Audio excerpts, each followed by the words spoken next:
Documentation అనేది చాలా crucial ఉంటుంది సార్. ఇప్పుడు అంటే రైట్. మీరు సినిమాలో చూపించిందే నిజం అనుకోని నమ్మే ఇది ఉంటుంది.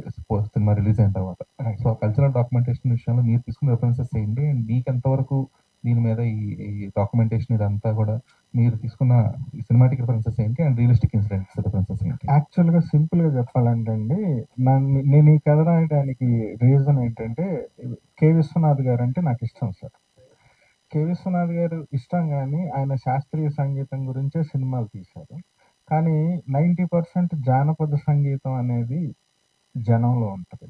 జానపద సంగీతాన్ని మనం ఎందుకు పట్టించుకోలేదు? కె. విశ్వనాథ్ గారు జానపద సంగీత నేపథ్యంలో సినిమా తీస్తే ఎలాగుంటది అనే ఆలోచనలోంచి కథ రాసుకున్నా. అప్పుడే ఈ భగవంతుడు నాకు పరిచయం అయ్యాడు. ఈ భగవంతుడి జీవితంలోకి వెళ్తూ ఉంటే అతని బాధలు కనిపించాయి. అలా ఆ కథ సీరియస్ అయిపోయింది. యాక్చువల్‌గా కె. విశ్వనాథ్ గారి మీద గౌరవం అంటే ప్రేమతో రాసుకున్న కథ కాస్త భగవంతుడి మీద ఆహ్, అతని బాధతో ఆహ్, దాన్ని ఎంపథైజ్ అయ్యాను. ఆ ఎంపథీలోంచి గ్రౌండ్ రియాలిటీకెళ్ళాను. ఆ గ్రౌండ్ రియాలిటీని సీరియస్‌గా అర్థం చేసుకోవడానికి చాలా చదివాను. ఎందుకంటే మనం చెప్తున్న కథ జనానికి సంబంధించినయినప్పుడు చాలా జాగ్రత్తలు తీసుకోవాలి. అలాంటి జాగ్రత్తలన్నీ తీసుకున్నాము. ఇది అర్థం చేసుకునే ప్రయత్నమే తప్ప సమాజాన్ని ఆహ్, ఎవరి మీదో బ్లేమ్ చేయడానికి కాదు.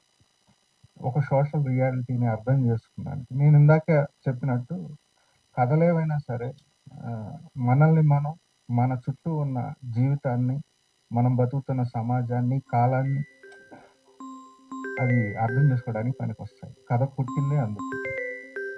సినిమా అనేది ఒక అద్భుతమైన కళారూపం గాబట్టి, కథ ఉన్నతంగా చెప్పడానికి ఇంకా పనికొస్తది. ఆ కథకి ఎక్స్‌టెన్షనే సినిమాగా నమ్ముతున్నాను. అది నా చేతనైనంత వరకు నేను చేశాననుకుంటున్నాను. యాహ్! డైరెక్టర్ గారు కంగ్రాట్స్ సార్.